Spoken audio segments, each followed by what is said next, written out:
Hey everyone, this is Tahreem and we are going to study a short story named The Lady Finger by Sikandar Mir. So, in this lecture, we will explore introduction, characters, summary, themes, symbolism, and conclusion. Let's move towards our lecture. The first one is the introduction of our lecture. So, this short story is written by Sikandar Mir, and this story delves deeply into the lives of women. कौन सी औरतें जो कि patriarchal society में रहती हैं। इस story के ज़रिए से मीर जो है ना वो एक्चुअली क्रिटिसाइज़ करता है कल्चरल को और सोशल स्ट्रक्चर्स को, जो कि क्या कर देते हैं, औरतों को कन्फाइन कर देते हैं, ठीक है। उनको बाउंड कर देते हैं, ठीक है, और लिमिटिंग कर देते हैं उनकी देयर एजेंसीज एंड इंडिविजुअलिटी। सो ये नैरेटिव जो है ना ये एक्सप्लोर करेगी फैटलिज्म को। एक्चुअली फैटलिज्म जो है ना वो एक बिलीव है। वो एक ऐसा बिलीव है कि जिसमें कहा जाता है कि इंडिविजुअल्स जो है ना, मतलब लोग जो हैं, उनका बहुत कम कंट्रोल है, मतलब अपने आप पर है ही कंट्रोल नहीं है। किस चीज़ के ऊपर? उनकी डेस्टिनी के ऊपर, मतलब उनकी किस्मत के ऊपर उनका कंट्रोल नहीं है। क्यों? क्योंकि लाइफ जो है ना वो एक्सटर्नल फैक्टर्स पे डिपेंड करती है, लाइक प्री डिटरमाइंड, लाइक जो पहले से डिसाइड हो चुके हैं। कौन कौन से? Like such as faith, tradition और सोसाइटल एक्सपेक्टेशंस। अब किस्मत, हम कहते हैं कि खुदा ने हमारी किस्मत जो है ना वो लिख दी गई है, हम किस्मत को नहीं बदल सकते। ये पहले से है, प्री डिटरमाइंड चीज़ है एक। उसके बाद ट्रेडिशंस। ट्रेडिशंस हमारे पैदा होने से पहले के ही एक सोसाइटी में ट्रेडिशंस बना दिए गए हैं।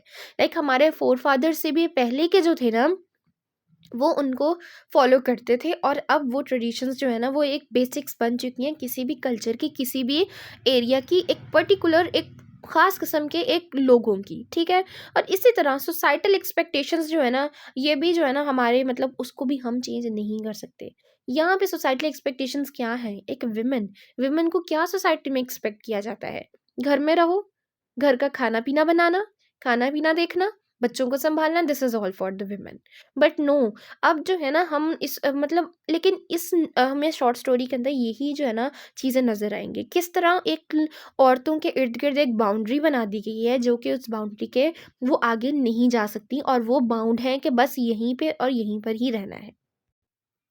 So let's move towards our next slide, that is characters of this short story. The first one is Saika. So Saika जो है ना ये हमारे पास सेंट्रल कैरेक्टर है, हमारा प्रोटैगनिस्ट है, हमारा मेन कैरेक्टर है, ठीक है। सो साइका जो है ना ये क्या करती है, ये like she embodies the challenges faced by women in a patriarchal society. इसकी लाइफ जो है ना वो किस तरह शेप है by the decisions of other. Like अब उसके खुद के डिसीजंस कौन लेंगे? अदर्स लेंगे। और अदर्स कौन है? अदर्स उसके मेल्स हैं, उसके भाई हैं, उसके हस्बैंड हैं, वेदर उसके हस्बैंड हैं, उसके भाई हैं, और उसका बाप है। सो हम ये क्या कह सकते हैं कि उसके डिसीजंस कोई और लेगा। This is what you know a patriarchal society is. So हम देखते हैं कि उसकी ये, जबकि वो अपनी शो करती है अपनी इनर स्ट्रेंथ को और रिजिलियंस को इन द फेस ऑफ एडवर्सिटी, ठीक है। सो लाइक हम हमें पता चल रहा है कि ये हमारे पास क्या है, एक रेवोल्यूशनरिस्ट कनेक्टर है हमारे पास, रिवॉल्ट करती है वो अपनी फ्रीडम के लिए, ठीक है। नेक्स्ट करेक्टर है हमारे पास उसके अडॉप्टिव चाइल्ड, उसके सॉरी पेरेंट्स, ठीक है। अब ये करेक्टर्स जो है ना ये रिप्रेजेंट करते हैं ट्रेडिशनल वैल्यूज़ को और सोसाइटल नॉर्म्स को, ठीक है। मतलब किसके पेरेंट्स? साइका के अडॉप्टिव पेरेंट्स, ठीक है, जिन्होंने साइका को अडॉप्ट किया हुआ था, ठीक है। वो पेरेंट्स हमें डिपिक्ट क्या कर रहे हैं? ट्रेडिशनल वैल्यूज़ को, सोसाइटल नॉर्म्स को, और मतलब by adhering to rigid cultural expectations, मतलब वो कह सकते हैं कि ये इन्फोर्स कर रहे हैं सेम सिस्टम को, जो कि क्या कर रहा है? ऑप्रेस कर रहा है साइका को। लाइक उसके पेरेंट्स वही उसी माइंडसेट के हैं जिस माइंडसेट की उस सोसाइटी में रहने वाले हर लोग हैं, ठीक है ना। The next one is her husband. So like यहाँ पे मैंने लिखा है the symbol of patriarchal authority. Yes, अब हस्बैंड का करेक्टर जो है ना वो सिंबलाइज करता है पेट्रियार्कल अथॉरिटी को, जो कि किस तरह serve as a vehicle for exploring the imbalance of power in marriage and lack of agency women often experience within such institutions. Yes, actually अगर इसकी मैं प्रेजेंट लाइफ में बात करूँ ना, तो अभी भी इस तरह होता है। बहुत से एरिया में हम देख लेते हैं कि और लड़कियों का पढ़ना अलाउ नहीं होता है और उनको टोटली सप्रेस किया जाता है, उनको सब्जुगेट किया जाता है। लाइक अगर हम इसमें गायत्री स्पिवाक चक्रवर्ती का वर्क ऐड करें ना, कैन द सुबाल्टर्न स्पीक, तो उसमें भी वो बात करती है कि जो एक वुमन जो है ना, उसको डबल मार्जिनलाइज्ड किया जाता है।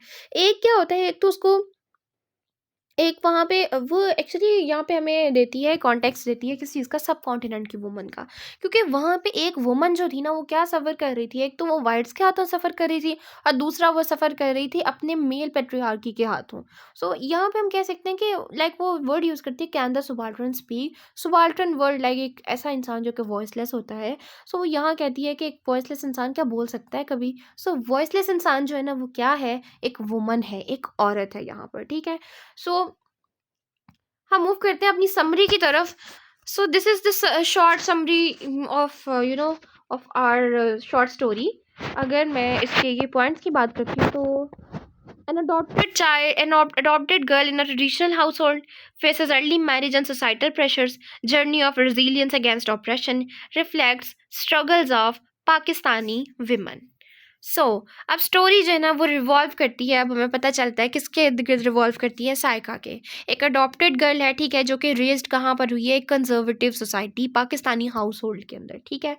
अब अर्ली एज जो थी ना उसकी, उसमें क्या था, वो मतलब she is subjected to societal expectations, like including the inevitable of early marriage. अब अगर मैं पाकिस्तानी सोसाइटी की बात करूँ ना, तो बहुत से कल्चर्स हमारे ऐसे हैं, बहुत से एरियाज ऐसे हैं जहाँ में बहुत छोटी उम्र में लड़कियों की शादी कर दी जाती है।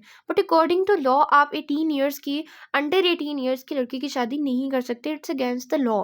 लेकिन अब फिर भी बहुत से कल्चर्स में 18 ईयर्स से मतलब छोटी लड़कियाँ होती हैं जिनकी उनकी शादी कर दी जाती है। सो ये these pressures reflect that typical struggles faced by many women in such societies. Yes, जहाँ पे कल्चरल नॉर्म्स जो है ना, वो डिक्टेट की जाती हैं किस तरीके से उनकी ज़िंदगियों से, their lives dictate their lives. So Saika की रेजिलियंस जो है ना, in the face of these challenges, वो डिमॉन्स्ट्रेट करती है the silent resistance of women who strive to retain their individuality despite the constraints imposed on them. सो अब हमें पता चलता है कि साइका क्या कर रही है पूरी स्टोरी के अंदर। साइका एक उसकी एक इंडिविजुअलिटी है ना, एक उसकी इनफरादियत जो है, वो उसको रखना चाह रही है, बरकरार रखना चाह रही है, ठीक है। वो टोटली स्टोरी में यही चीज़ को स्ट्रगल कर रही है कि वो अपने आप को मतलब डिपिक्ट कर सके कि वो खुद क्या है, ठीक है। सो अब हमें ये भी पता चलता है कि लाइक उसकी जर्नी जो है ना, वो mirrors the lives of countless women who navigate similar hardships, making हर स्टोरी यूनिवर्सली रिलेटेबल। सो अब हम यहाँ पे पता चलता है कि उसकी स्टोरी जो है ना, सिर्फ वो साइका तक महदूद नहीं है, बल्कि वो हर वुमन के से रिलेट करती है कि किस तरह एक वुमन जो है ना, वो अपनी इंडिविजुअलिटी को बरकरार रखने के लिए स्ट्रगल करती है। So these are some, themes of our short story. The first one is fatalism, as I've also, I talked about it. So the next one is feminism, society expectations and resilience. So चले हम सबसे पहले fatalism के बारे में बात करते हैं, थोड़ा सा रिपीट कर लेते हैं। So ये स्टोरी हाईलाइट करती है कि किस तरह एक विमेन जो होती है ना, वो अपने आप को मतलब are often conditioned to accept this circumstances as unchangeable. So ये फैटलिस्टिक एक आउटलुक जो है ना, ये री करती है सोसाइटल स्ट्रक्चर्स को, जहाँ पे क्या जाता है किया जाता है, एक औरतों की फ्रीडम को क्या कर दिया जाता है, लिमिटाइज कर दिया जाता है, उसकी मतलब एक बाउंड्रीज रख दी जाती हैं, ठीक है। The next one is feminism. अब साइका का जो करेक्टर है ना, उसकी स्ट्रगल के जरिए से हमें क्या पता चलता है कि ये स्टोरी जो है, ये क्रिटिक करती है किस चीज़ को, जेंडर इनइक्वालिटीज को, एंड कॉज फॉर ए री thinking of patriarchal norms. Like अब देखें, हम कोई भी पीस ऑफ लिटरेचर को हम पढ़ रहे हैं, तो ऑब्वियसली जब उसको लिटरेचर को हम पढ़ते हैं, हम सिर्फ उसको जस्ट एज रीड नहीं करते, हम उसको एक्सप्लोर करते हैं, हम उसको एप्लीकेबल कर देते हैं अपनी डेली लाइफ्स में, अपनी हिस्ट्री में, और अपने फ्यूचर में भी हम उसको एप्लीकेबल कर लेते हैं। सो हम उसको देखते हैं कि हम इस तरह की जब एक इस तरह की स्टोरीज पढ़ते हैं ना, तो हमारे अंदर भी एक मोटिवेशन एक आती है कि हाँ, हमें इस चीज़ को रोकना होगा, हमें भी इसके अगेंस्ट बात करनी होगी। सो हम इसलिए इसको कह सकते हैं कि ये सिर्फ जो है ना, ये एक एम्पावरमेंट है एक तरह की, ठीक है। The next one is societal expectations. The narrative explores how cultural norms dictate women roles from marriage to family life, leaving just little room for individuality और choice. Like अब बहुत से घरों में, बहुत से सोसाइटी में तो लड़कियों को, औरतों का घर से बाहर निकलना भी अलाउ नहीं होता. Like अब एक चार दीवारी है और उस चार दीवारी में ही रहना है.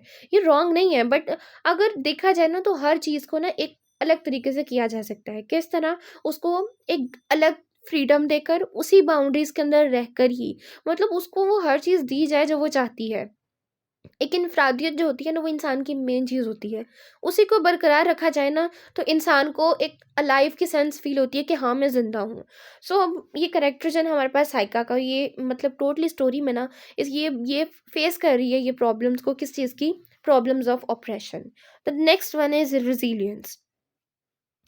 अब ऑप्रेसिव कंडीशंस के बावजूद भी ना ये स्टोरी एम्फसाइज करती है विमेन की साइलेंट रेजिलियंस को. लाइक साइका जो है ना वो क्वाइट, वो मतलब एक एक उसके अंदर ना एक इनर स्ट्रेंथ है जो कि सिंबलाइज करती है enduring spirit of countless women in similar situations. So this is the the symbolism, and this is very important because this is our title. The first one is lady finger. Yes, ये vegetable का name है, ठीक है, जिसको हम ओकरा भी बोलते हैं, और हम इसको उर्दू या हिंदी में क्या बोलते हैं? भिंडी बोलते हैं. सो अब देखते हैं भिंडी का वो जो एक टाइटल है ना, वो कैसे सिंबलाइज करता है हमारी स्टोरी को. लाइक ये जो टाइटल जो है ना, ये वेजिटेबल भी इटसेल्फ, ठीक है, सिंबलाइज करता है the delicate yet confined role women are expected to play in society. Just as the lady finger, जिसको कल्टिवेटेड कर लिया जाता है और फिर क्या कर लिया जाता है, and shaped by external forces, women are moulded by societal expectations. So the next one is adoption. अब देखते हैं कि अडॉप्शन का जो रोल है ना, वो किस तरह सिम्बॉलिक है हमारी स्टोरी के अंदर. लाइक साइका के जो अडॉप्शन है ना, वो एक एक मेटाफर है हमारे लिए. किस तरह? फिर the lack of autonomy in women's life. Like उसका फ्यूचर जो है वो एक डिक्टेटेड हो चुका है. किस लिए? मतलब उसकी ऑन डिज़ायर की, सिर्फ ऑन डिज़ायर से ही नहीं, बल्कि उसके डिसीजंस भी जो कि क्या ले रहे हैं, दूसरे लोग ले रहे हैं. ठीक है, ये क्या कर रहा है? ये रिफ्लेक्ट कर रहा है broader societal trend of denying women agency. The next one is marriage. अब इस स्टोरी के अंदर ना मैरिज जो है ना, वो एक डिपेक्ट की जा रही है as a tool for societal control. Yes, like जहाँ पे विमेन जो है ना, वो एक्सपेक्ट कर दी जाती हैं कि बस अब तुम लोगों के जो रोल्स हैं ना, वो सिर्फ एज अ वाइफ और एक मदर हैं. कब? शादी के बाद. और जो further reinforcing the loss of individuality. Yes, ultimately एक रिजल्ट यही रह जाता है कि उसकी एक जो इनकी एक इंडिविजुअलिटी जो होती है ना, वो ख़त्म कर दी जाती है. Let's move the last one. This is our conclusion. So, in conclusion, the Ladyfinger serves as a powerful critique of the patriarchal structures that limit women freedom and individuality. Yes, ऐसा ही है. Like साइका के character के जरिए से ना सिकंदर मीर जो है ना, वो हाईलाइट कर देता है लाइक साइलेंट स्ट्रगल है और रेजिलियंस है किसकी? औरतों की, who navigates oppressive societal norms. So ये स्टोरी जो है ना, ये एडवोकेट करती है जेंडर इक्वालिटी के लिए, ठीक है, urging a re-evolution of cultural practices to create a more inclusive and equitable society. ये रीडर्स को क्या कर देती है? एक एक सोचने पर मजबूर कर देती है, with the profound understanding of the need for change in addressing the systematic inequalities women face. So this is all about today's lecture. I hope आपको ये लेक्चर अच्छे से समझ आया होगा. काइंडली अपना फीडबैक ज़रूर दीजिएगा. Thank you all.